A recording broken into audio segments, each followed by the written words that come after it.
Narito ang balita mula sa GMA Integrated News. Isang bagyo sa labas ng Philippine Area of Responsibility ang binabantayan ng Pag-asa. Sa ngayon mababa ang tsansa nitong pumasok at wala rin itong direktang epekto sa bansa. Patuloy na umiiral ang habagat sa kanlurang bahagi ng Southern Luzon, Visayas at Mindanao. Base sa rainfall forecast ng Metro Weather, asahan ng ulan sa halos buong Luzon bukas ng hapon hanggang gabi. Posibleng ulanin ang ilang bahagi ng Metro Manila.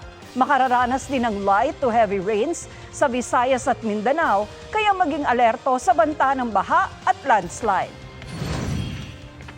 Para sa mas malaking misyon at mas malawak na paglilingkod sa bayan, ako po si Tina Panganiban Perez ng GMA Integrated News, ang News Authority ng Pilipino.